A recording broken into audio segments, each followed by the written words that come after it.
আসসালামু আলাইকুম, কেমন আছেন সবাই? আশা করি আপনারা সবাই ভালো আছেন। আমিও ভালো আছি আলহামদুলিল্লাহ।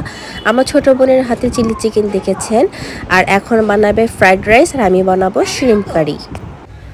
এখন আমরা দুই বোন মিলে বানাবো হচ্ছে ফ্রাইড রাইস আর আমি বানাবো হচ্ছে চাইনিজ স্টাইলে শ্রিম্প। দেখি আমি আমার স্টাইলই বানাবো, কোনো রকম এটা কোনো রেসিপি না। তো আমার বোন যে মশলা দিয়ে মুরগিটাকে ফিরেছিল, কিছুটা বেঁচেছিল, সেটা দিয়ে আমি মাখিয়ে নিয়েছি। স্পেশাল তেমন কিছুই না। তা এখন আমি এই হাঁড়িতে চিংড়িগুলোকে ভেজে নিব।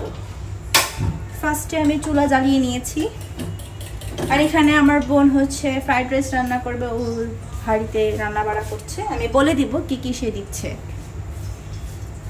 এখন আমি একটু তেল ঢেলে নিচ্ছি, যেহেতু আমি চিংড়িগুলোকে ভেজে নিব।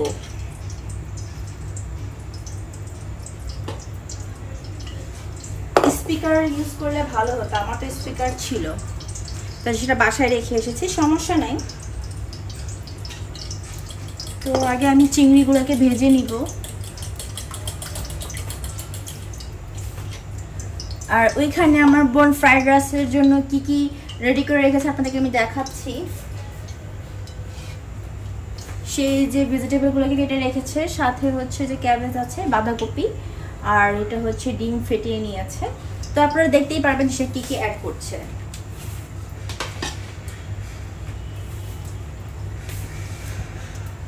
তো আমার এটাও গরম, তেলটা গরম হয়ে গিয়েছে। আর ওখানে আমার বোন ডিমটা ঢেলে দিয়েছে ফ্রাইড রাইসের জন্য। তো আমি চিংড়িকে ভেজে নিব 1 মিনিটের জন্য।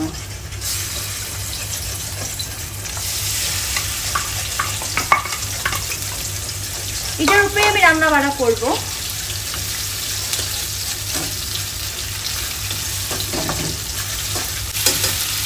কার কার চাইনিজ আইটেম ভালো লাগে? আমাদের তো ভালোই লাগে। আজকে দুই বোন রান্না বাড়া শুরু করে দিয়েছি।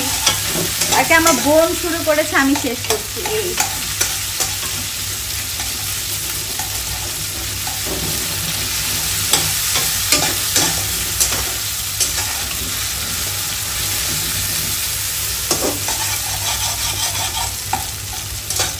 এখন আমি এইখানে যে আমি যে রেখেছি ক্যাপসিকাম, গাজর, পেঁয়াজ, কাঁচামরিচ আর হচ্ছে রসুন, তাই আমি এখন রসুনটা দিয়ে দিব।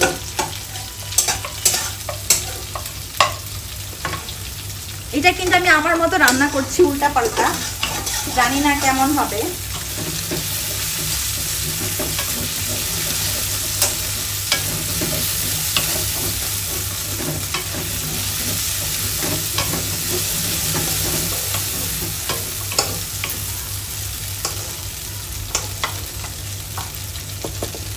এখন দিয়ে দিব হচ্ছে আমি আদা গুঁড়া। একবারই আদা রসুন ইউজ করতে পারেন, যেহেতু আমি একটু সুবিধার জন্যই করছি। দেখি একটু ডিফারেন্ট স্টাইল রান্না করছি, দেখি কি হয়। এই দেখেন আমি এতটুকু আদার গুঁড়া দিয়ে দিয়েছি।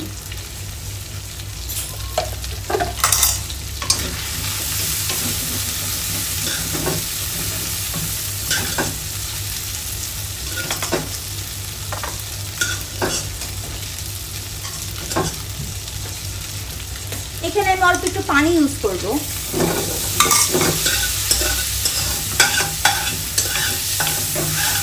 দেন আমি একে একে সবগুলো দিয়ে দিব।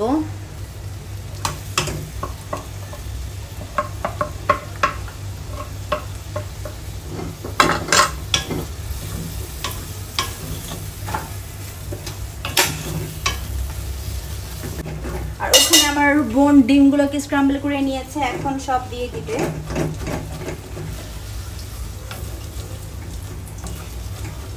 এখন ফ্রাইড রাইসের জন্য আমার বোন আদা রসুন দিয়ে নিচ্ছে, আর এখানে এটা আমার হতে থাক। এটা কিন্তু আমি আস্তে আস্তে কুক করছি।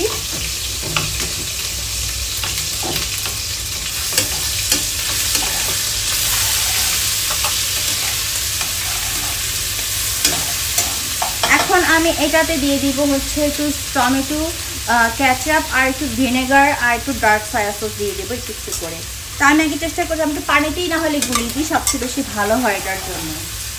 আমি এখন 1 চামচের মতো ভিনেগার অ্যাড করব। দেন আমি টমেটো কেচাপ 1 চামচের মতো দিয়ে দিব। এখানে আমি একটু অল্প একটু চিলি সস ইউজ করবো। আমি একটু এই যে ডার্ক সয়া সস ইউজ করবো অল্প একটু। আমি কিন্তু সব কিছুই অল্প একটু করে দিচ্ছি। সামান্য একটু আমি গোলমরিচের গুঁড়ো অ্যাড করব, দেখাচ্ছি আমি কতটুকু, জাস্ট দেখেন একটু। ওইখানে কিন্তু আমার বোন আদা রসুন ভেজে দেন গাজরগুলো কিন্তু দিয়ে দিয়েছে। এখন এই যে আমি দেখেন আমার মিশ্রণটা, এই যে আমি সব কিছু কিন্তু মিক্স করে নিয়েছি। এই পানিটা আমি এখানে অ্যাড করে দেব।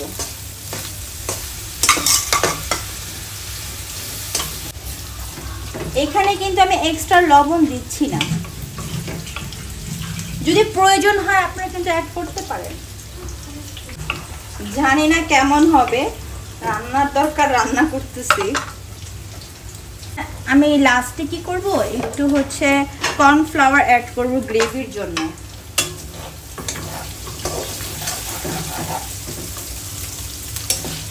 এগুলোকে ভেজে নিয়েছে, এখন দিয়ে দিচ্ছে এটাতে ক্যাপসিকাম।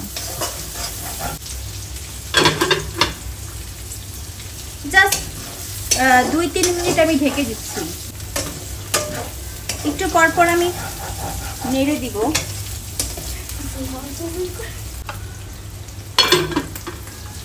এখন আমার বোন বাঁধাকপি অ্যাড করে দিচ্ছে। ও কিন্তু একবারে দেয়নি, ও একটা করে ভাবছে দেন দিচ্ছে। আপনারা চাইলে কিন্তু একসাথে দিতে পারেন, ও আলাদা আলাদা করে দিচ্ছে। না, অনেকে কি করে একসাথেই দেন ভাজে, কারণ চাইনিজে দেখি ম্যাক্সিমাম এই সবজিগুলো কাঁচা কাঁচাই থাকে। দেন ও কি করেছে, এটার সাথে গোলমরিচের গুঁড়ো অ্যাড করেছে, তারপরও পরিমাণ মতো এখানে লবণ দিয়ে দিয়েছে। দেখেন আমি এতটুকু পানি নিয়েছি, এখন আমি 1 চামচের মতো কর্নফ্লাওয়ার অ্যাড করব। আর ওখানে কিন্তু আমার বোন সসগুলো দিয়ে দিচ্ছে পরিমাণ মতো। আধা কেজির মতো কিন্তু ও ফ্রাইড রাইস রান্না করছে, আধা কেজির চালের পরিমাণ মতো সব কিছু দিয়ে দিচ্ছে। এখনও এটাতে ভিনেগার অ্যাড করছে। দেখি আমার এটা, এই দেখেন হয়ে গিয়েছে কিন্তু আমারটা। ডার্ক সয়া সস দিয়ে দিচ্ছে ও, কিন্তু সস তারপর হচ্ছে ভিনেগার দেন হচ্ছে ডার্ক সয়া সস কিন্তু দিয়ে দিয়েছে। আর আমি এখানে 1 চামচের মতো চিনি অ্যাড করব।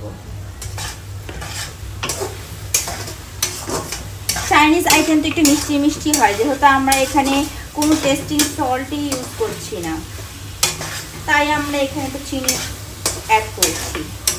তো আমার কিন্তু হয়ে গিয়েছে। এখন আমি যে কর্নফ্লাওয়ার গুলিয়ে রেখেছি সেটা এখন এই যে দিয়ে দিব। এখন এই তো আমার নাড়াচাড়া দিয়ে দিলেই হয়ে যাবে আমার হচ্ছে চাইনিজ স্টাইলের শ্রিম্প। এখন কিন্তু আমার বোন চাল সিদ্ধ করে রেখেছিল আর কি, হাফ সিদ্ধ যেটাকে বলে, কারণ রান্নার সাথে সাথে তো অর্ধেক সিদ্ধই হয়ে যাবে। এখন আমার বোন কিন্তু ওখানে রাইসের পর আপনার ডিমগুলো দিয়ে দিয়েছে আর পরিমাণ মতো চিনি দিয়ে দিচ্ছে। দেন আমি আমার চুলা বন্ধ করে দিয়েছি, এখন আমি সার্ভ করে ফেলবো। চাইনিজ আইটেমের শ্রিম্প কতটুকু দেখতে পাচ্ছেন জানি না, এই যে হয়ে গিয়েছে। আপনাদেরকে আমি সামনাসামনি এনে দেখাচ্ছি। আমাদের ফ্রাইড রাইস কিন্তু অলমোস্ট হয়ে গিয়েছে। একটু নাড়লে চাড়লেই ভালো করে একটু ভাজা ভাজা হলেই কিন্তু হয়ে যাবে আমাদের ফ্রাইড রাইস। এই তো আমাদের হয়ে গিয়েছে সব চাইনিজ আইটেম। এই যে আমার বোন বানিয়েছে চিলি চিকেন দেন ফ্রাইড রাইস, আর আমি বানিয়েছি হচ্ছে কি বলবো চাইনিজ স্টাইলের একটা শ্রিম্প। এটার কোনো আইটেম না, যেহেতু আমি একটু উল্টাপাল্টা বানিয়েছি। তো আমি চাইনিজের আইটেমগুলো দিয়েই বানিয়েছি। তো এই তো আমাদের হচ্ছে চাইনিজ স্টাইলের খাবার দাবার হবে আজকে। কেমন লাগলো আজকে আপনাদের এই ভিডিও? যদি ভালো লেগে থাকে লাইক কমেন্ট শেয়ার করতে ভুলবেন না। ভালো থাকবেন, সুস্থ থাকবেন। আল্লাহ হাফেজ।